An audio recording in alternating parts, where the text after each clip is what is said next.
Hey there, welcome to the Emotional Revolution podcast. I'm Kayla Birch, and I'm here to help you break free from those emotional patterns that keep holding you back so you can step into alignment, reclaim your confidence, and create the life and business you've been dreaming of. So let's get started and begin your journey to emotional freedom. Hey there, and welcome back to the Emotional Revolution podcast. Today, we are diving deep into the world of emotions, kind of what this podcast is about. But let's be honest, emotions can be overwhelming and chaotic. And what happens oftentimes is we get caught up in trying to label them as good or bad. But what if I told you that emotions just are? They don't have to be fixed, they don't have to be judged, and they definitely don't have to be avoided. So in this episode, we're going to explore how to feel your emotions without spiraling into them, and why trying only to experience those good emotions actually keep you stuck, and how to stay grounded and compassionate with yourself through it all. So if you're ready to get real about your feelings, let's do it. So emotions are simply neutral. And they're not inherently good or bad, but our conditioning tells us that one is more desirable than the other. And when that happens, we start to get a little bit confused with our experience because we're always trying to chase these higher level emotions. And so we think that always being in happiness and bliss is more preferable than having anger or sadness. And now when we really get down to it, yes, our experience shows that being in happiness and bliss are our more preferred state of being. But let's just kind of break that down of what that looks like, because we can't always stay in these higher level of emotions. We're only using higher and lower so we can get the visual of what we're talking about and trying to see it in our mind's eye and experience it in a different way and start to kind of pull it apart. So what happens is when we're always chasing the happiness, and then the moment that sadness or anger or, regret or any of these other feelings come up, then we think that we've done something wrong. And now we feel like we have a problem to fix. But when we look at emotions as just allowing them to be and allowing them to just be present as they are without trying to change them or make them different, we can just allow them and allow them to pass through, right? Because the problem with chasing only positive emotions is it leads to resistance and denial of our full human experience. Because we're saying, I can't be this, or my life isn't good unless I'm always happy or unless I'm always joyous. And that's just simply not how it works. I hate to break it to you, but if you look at your life, you haven't always just been happy. You haven't always just been in this joyous experience. And so what I always like to tell people to do is look at that neutral space that's right there in the middle of that. If we have a spectrum, we have like a scale, and like we have what seems to go up as our high level of emotions, and then what seems to go down beneath that flat line of what are more of our negative emotions.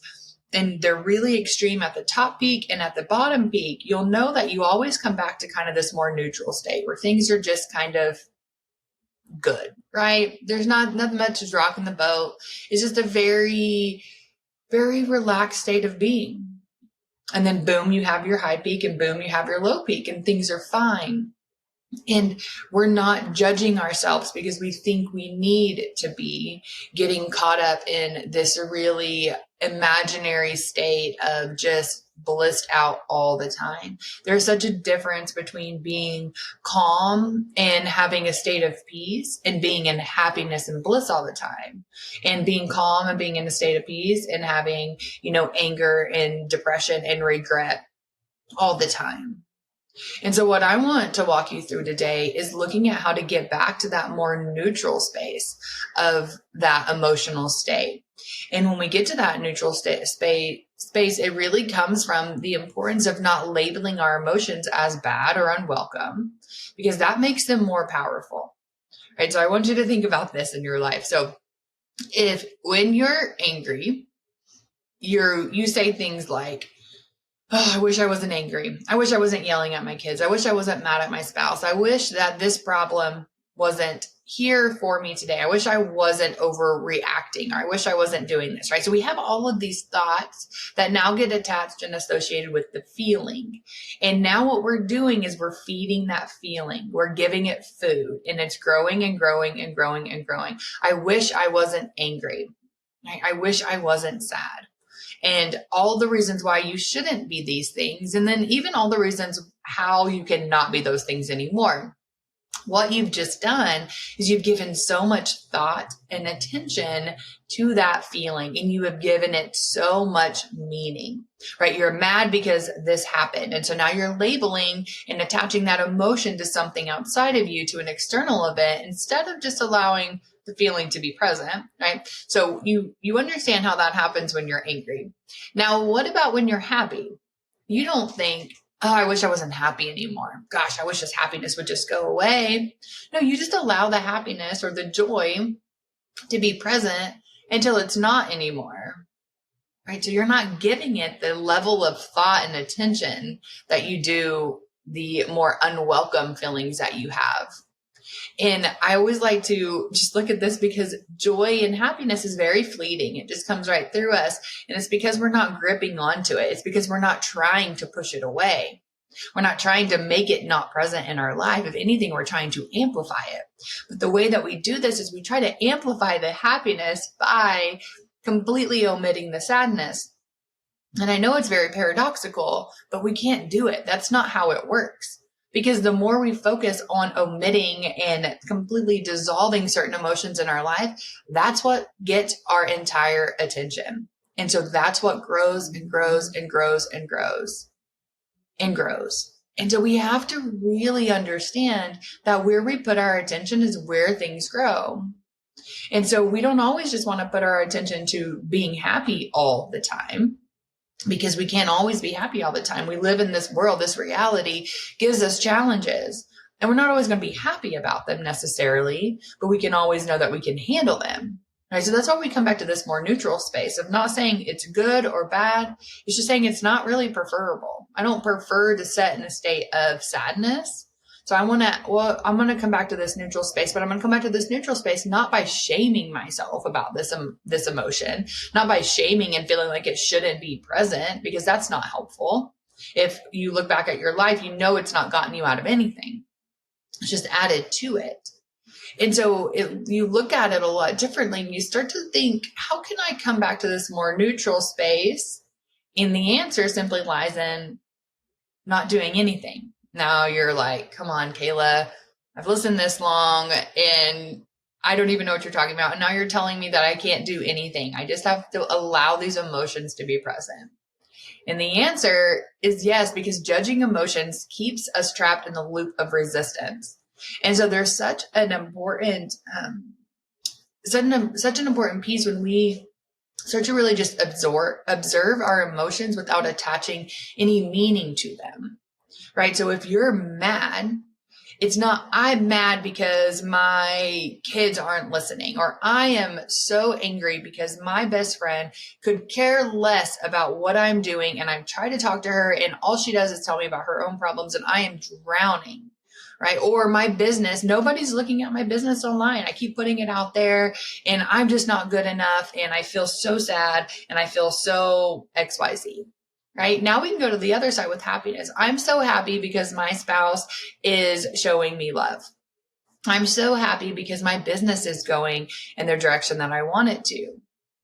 I'm here to tell you that either one of these, we cannot attach labels to the emotions from the outside, because nothing is giving us those emotions. Our emotions are generated within us. So let's take a bit of a pause and really start to understand that before we move on, because all of your emotions are generated inside of you. Nobody gives you happiness. Nobody gives you anger. Nobody does any of those things. Remember when you were a kid, you were told nobody makes you angry.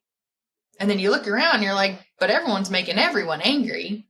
And that comes back to what I like to talk about often, which is our radical responsibility. We're radically responsible for what comes up within us. And what comes up within us are these emotions. They are generated inside of us. Happiness is generated in us as a result, oftentimes, of what's happening outside. Anger is generated inside of us as a result of what's happening outside. And so when we change our relationship to what's happening outside, we change our relationship with ourselves. And when we stop putting that label directly on, oh, I'm happy because this is going well. It's I'm happy because I'm happy. This is happiness. Happiness is present right now. Let me look around and see what may be contributing or mirroring back to me my happiness so I can get some more of that. Because again, it's the more preferable state of being and, just existing. And then it's also, oh, I'm angry. Anger is happening right now. This is anger. Where is this anger generating from? Not from the outside. Right? That's where it gets really convoluted. We can look at happiness and say, yes, my life is great, all these different things, but we always want to assign blame to sadness and anger because it feels a lot better for it to be somebody else's fault than for us to step into a high level of personal responsibility and take responsibility for why anger is present within us. And that's when we have to go through a lot of this non-judgment. So we practice non-judgment with ourselves. We say, this is anger. This is sadness. It is present. And I can accept that. These emotions are simply just visitors that are passing through. They're not going to always be here. But one thing I really encourage you to do, to go beyond that. So a lot of times when we get into kind of even like spiritual practices, we're asked to be the observer of our life and then separate from that experience and don't go into thought. Don't think about it, just allow it. And that becomes really hard to sustain for a lot of my clients because thinking is so relevant. We can't outrun thinking. We can't outrun emotion and we can't outrun thinking. It is ever present in our life. And so one way to be able to work through what we're talking about here and not let those emotions, those sticky emotions, those chaotic emotions just completely overwhelm and spiral you is to do that, to create the separation. But the way I encourage you to do it is create separation and then use evaluation. So oftentimes we're taught to create the separation and just allow it. We just accept it. We just allow it to be. But we just keep allowing it to be. Yes, it does minimize it. And yes, it does dissolve the corners of it, but it doesn't dissolve it completely because we don't quite understand subconsciously why we keep arising it to the surface and why it keeps becoming present over here and over here and over here. So then more feelings of shame and blame get generated. And so one thing that I really encourage you to do is not just simply allow it to be. Of course, I encourage you to accept and allow, and then question everything, right? That's when we get into this non-judgment questioning. Why is this present in my life? Why am I so angry about this? Why does it make me feel so depleted and worthless whenever somebody doesn't like my post or share my post or say yes to my offers? And you're really starting to get very inquisitive with yourself. You're really starting to open up a dialogue and a conversation with yourself like you haven't before. And so what you're doing is you're not saying, I am so sad and upset because this happened. You're saying, oh, this is me being sad. This is what's happening in my external world. Why does this happening in my external world lead to sadness? What does that mean about me? What do I think that portrays in my life or about me? Where is the story associated with? Right now, of course, you have to go back into that TRM. And if you're not familiar with that, then I will, as always, I'll have a link in the show notes because I talk about it and reference it all the time. And it's absolutely crucial for this work is because you're starting to work through why these emotions are here anyway. And so going back to we work through that and then we go back to the conditioning side of this from our conditioned experience from society that tells us that we have to be happy all the time. You have to be a good girl, right? Don't rock the boat. Don't make other people upset. Don't do any of those things. So then when you start to get a little bit angry or you start to feel some of these different emotions that are less desirable than the ones that you've been told not to feel, It starts to get a little heavy because now you're confused. You're like, but I feel this, but I'm going to suppress this, and I'm not going to acknowledge this, and I'm going to judge the hell out of it also along the way. Because I'm not supposed to be this. I'm supposed to be happy. I'm supposed to be, helpful. I'm supposed to be all these things. But when we stop judging those what are more referred as less desirable experiences and emotions, and we just allow them to be, we can step back into those more like happy, joyous experiences much more often. And so you have to also look at your conditioning. Who told me that it was not okay to be angry? Who told me that it was not okay to be this? And who told me it was okay to always be something else? You have to get in relationship with yourself where you are questioning everything that's coming up for you, the emotions, the thoughts, how you're associating your thoughts to your emotions.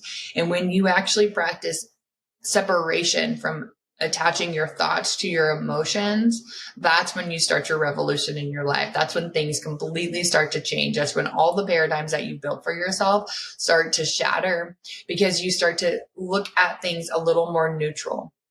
You start to say, okay, that can be here, and that's okay. And this is what I've always assigned blame to, or I've always labeled this as when I'm sad. And I've always given that power to somebody else because it was somebody else's fault that they made me sad, instead of just saying, oh, this is my external mirror that arose sadness within me.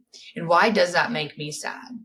Why does that external experience make me sad? Well, it makes me feel like I am not good enough, or it reminds me of when I was not seen when I was a small child.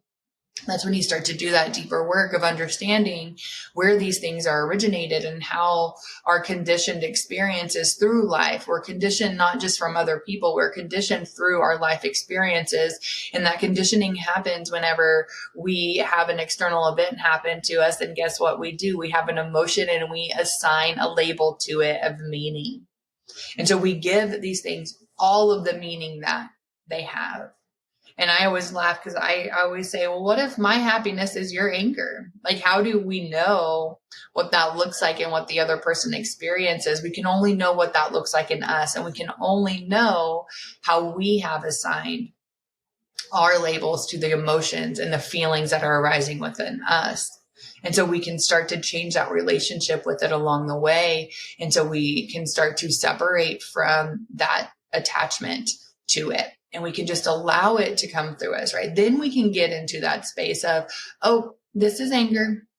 Oh, this is happiness. These are just clouds floating through. These are just the emotional waves that we naturally go through, right? I can allow them to rise and to fall naturally without attaching to them. And if you're at that space, wonderful. Continue that separation, but make sure you're not doing that at the expense of yourself by suppressing what you really feel. Because if you're suppressing any type of guilt or judgment with your emotions, you're just going to continue these cycles over and over and over. And that's why it's really important not just to watch these as clouds at the very beginning, but it's to understand them. I think that the walls start to dissolve when you understand without judgment. When you can really look at your life and your experiences without judgment and without trying to say it shouldn't be this way, because guess what? It is this way. It has been created this way, but it doesn't have to be this way for long. You can say this has been my way of thinking until now, or it's always been like that until now, and I'm ready to release it. And so you're looking at that, but you're being inquisitive. Why is it present to begin with? And so it could be very overwhelming where you're like, oh my gosh, am I going to be, constantly having a conversation with myself? And I'm going to say, yeah, you need to be. And you need to be having conversations with yourself, because I know you're having them now. You're having that inner war that's already going on, and it's not productive. You have two spaces fighting against each other instead of having two different dialogues in your head that are supporting you, that are there for understanding, that are there for support, that are there for furtherment of or betterment of yourself and that experience that you're having that gets you more into that more preferable state more often.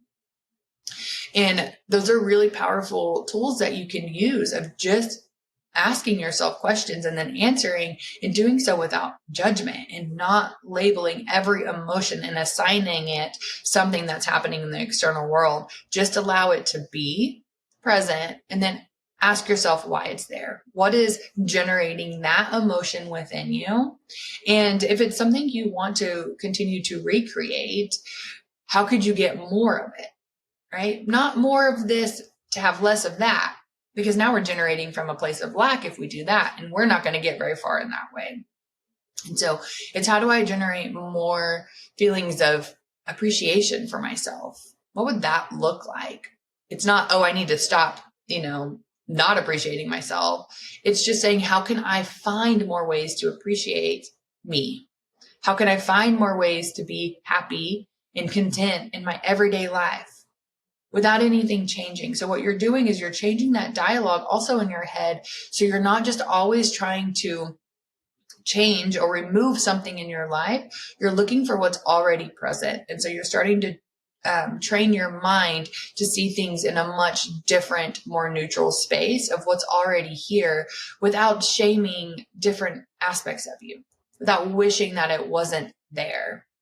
And so I'm going to give you a couple of tangible exercises that you can use to really ground yourself into this and notice it. So what will happen often is like, well, how do I notice when I start to spiral? So I want you to really think about in your life when you start to spiral in a direction that you feel is not supportive for you, right? When you start to second guess, when you start to shame and blame yourself and criticize yourself.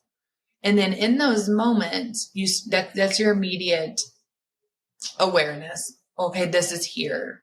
Now what? Right now, what do I do with this? Well, now, what am I really feeling, and why am I feeling that? What is that attached to? What story have I assigned to this feeling? And then, of course, you have to ask yourself, what do I gain? What's my payoff from continually staying in this feeling? Right? What do I gain from blaming somebody else in return? And if that's a bit confusing, again, download the TRM resource and it'll help you understand this aspect of payoff. And it's really important to ground yourself in it. And now what's truth and what can I release? How can I move through this emotion without attaching to it and now it becoming my entire freaking identity of sadness or even happiness? Because I know a lot of people whose identity is happiness. Right? They have to be happy all the time. And those people who have to be happy all the time, I'm here to break it to you, are not happy all the time. They're living in a state of constant perfection and constant trying to make everyone around them happy, but they are breaking inside. So we're not trying to become this or become that, because neither of these emotions are good or bad. They just are. Emotions just are. They're just things that arise within us and move through us. So allow them to move through you. Allow your anger to move through you, just like you allow happiness to move through you, without tightening your grip on it so hard that it doesn't have anywhere to go except for stay stuck. And so when we embrace this full spectrum of emotions, it really comes down to, there's usually a purpose or a message behind the emotions, right? So we're using emotions as a guide for that deeper self-awareness and healing, right? You understand that everything that we've talked about today has led us to understanding that it's trying to signal us to look at something, right? I'm angry not because this person did something to me, but because I feel anger at the result of somebody else's actions. And why do I feel that? What does that mean about me? What is the story that I've attached to that? What is the identity or the beliefs that are associated with that feeling, associated with that action? So it's not about changing the other person's actions. It's about understanding why you feel the way you feel as a result of XYZ. And there's so much freedom that comes from accepting emotions as they are, rather than constantly trying to change or judge them or making your experience be anything other than what it is.